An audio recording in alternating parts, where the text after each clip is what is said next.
بسم اللہ الرحمن الرحیم۔ السلام علیکم۔ برزخ کا سفر۔ آج میں آپ کے لیے ایک سچا واقعہ لے کر حاضر ہوئی ہوں۔ یہ آخرت ساز واقعات میں سے ہے۔ اگر آپ کو میرا یہ واقعہ پسند آئے تو میرے چینل کو سبسکرائب کیجئے گا، لائک کیجئے گا اور شیئر کیجئے گا۔ جزاک اللہ۔ برزخ کا سفر۔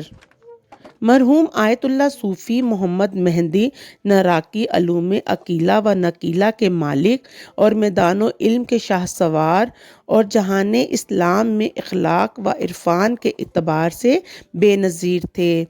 نجف میں رہائش پذیر تھے اور وہیں وفات پائی۔ نجف میں اقامت کے دوران ایک دن ماہ رمضان میں افطار کے لیے آپ کے پاس کچھ بھی نہ تھا۔ آپ کی زوجہ نے کہا کہ افطار کے لیے گھر میں کچھ نہیں ہے، جائیے باہر سے کچھ کھانے کا انتظام کریں۔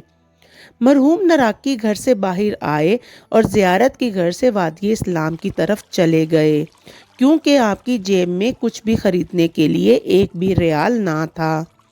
غروب آفتاب تک وہیں اسی وقت آپ نے دیکھا کہ کچھ عرب ایک جنازے کو لے کر وادی اسلام پہنچے ہیں۔ قبر کھود کر میت کو قبر میں رکھا اور آپ سے کہا کہ اس میت کے بقایا مراسم خود انجام دے دیں، کیونکہ ہمیں تو کچھ کام ہے، ہم جا رہے ہیں، اس لیے ہم بقایا اعمال نہیں کر سکتے۔ آپ نے حامی بھر لی۔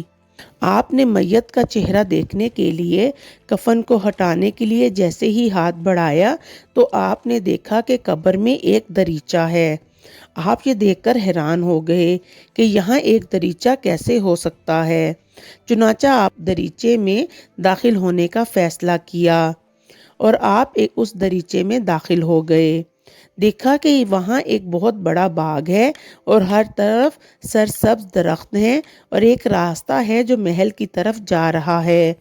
یہ پورا راستہ قیمتی جواہرات سے سجا ہوا تھا۔ وہ فرماتے ہیں کہ میں بے اختیار محل کی طرف بڑھا۔ محل نہایت خوبصورت اور جواہرات سے آراستہ تھا۔ محل کے اندر داخل ہوا تو دیکھا کہ ایک اونچی منزل پر ایک شخص بیٹھا ہوا ہے اور اس کے اطراف میں بہت سے لوگ بیٹھے ہوئے ہیں۔ میں نے انہیں سلام کیا اور ایک طرف بیٹھ گیا۔ جو صدر مجلس تھے ان سے لوگ سوال کر رہے تھے اور وہ باری باری سب کے سوالوں کے جوابات دے رہے تھے۔ اسی دوران میں نے دیکھا کہ ایک سانپ دروازے سے داخل ہوا اور سیدھا صدر مجلس میں بیٹھنے والے شخص کی طرف بڑھا اور اسے ڈس دیا اور دوبارہ جس دروازے سے داخل ہوا تھا ادھر سے نکل گیا۔ اس سانپ کے ڈسنے کی وجہ سے اس شخص کی حالت متغیر ہو گئی، لیکن تھوڑی ہی دیر میں وہ اپنی پہلے والی حالت میں آ گیا اور خوش و خرم ہو گیا۔ لہٰذا لوگوں نے دوبارہ اپنے سوالات کرنے شروع کر دیے اور دنیا کے حالات معلوم کرنے لگے۔ اسی دوران سانپ دوبارہ دروازے میں داخل ہوا اور اسے ڈسا اور چلا گیا اور وہ شخص تھوڑی دیر تک مضطرب رہا، لیکن پھر اس کی حالت بدل گئی اور وہ خوشحال نظر آنے لگا۔ یہ ماجرا دیکھ کر میرے سے رہا نہ گیا۔ میں حیران ہوا اور حیرانگی میں سوال کر بیٹھا کہ آپ کون ہیں؟ یہ کس کا محل ہے اور یہ سانپ کیا ہے؟ یہ کیوں آپ کو اذیت دے رہا ہے؟ اس شخص نے کہا، میں وہی شخص ہوں جسے ابھی کچھ لوگوں نے قبر میں اتارا تھا اور یہ باغ میری برزخی جنت ہے جسے خدا نے مجھے عنایت کیا ہے۔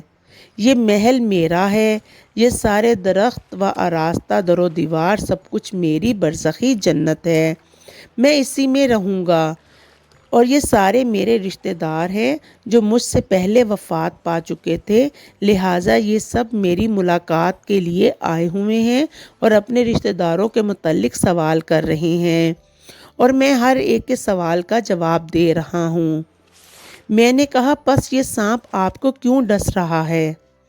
اس شخص نے جواب دیا کہ اصل داستان و قصہ یہ ہے کہ میں ایک مومن شخص ہوں، نماز روزے والا اور خمس و زکوٰۃ دینے کا پابند تھا، اور اس وقت میرے ذہن میں کوئی ایسا فعل نظر نہیں آ رہا کہ جس کے باعث میں اس سزا کا مرتکب ہوا۔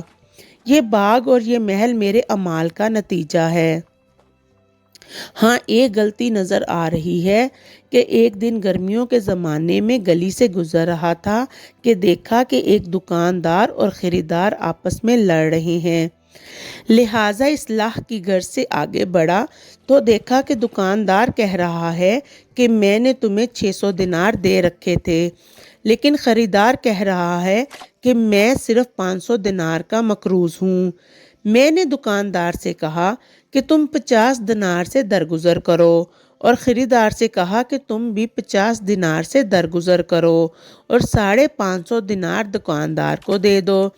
یہ سن کر دکاندار خاموش ہو گیا اور کچھ بھی نہ کہا، لیکن چونکہ حق دکاندار کے ساتھ اور میری وجہ سے اس کو 50 دینار کا نقصان ہو رہا تھا اور وہ دل سے راضی نہ تھا، خدا نے مجھے اس عقوبت میں مبتلا کر دیا ہے جو ہر 1 گھنٹے بعد سانپ آتا ہے اور اسی طرح اذیت کرتا ہے، اور یہ عذاب اسرافیل کے صفور پھینکنے اور بارگاہ الہی میں حساب و کتاب ہونے تک جاری رہے گا، اور میں اس وقت محمد و آل محمد کی شفاعت سے نجات پاؤں گا کہ جب قیامت آئے گی۔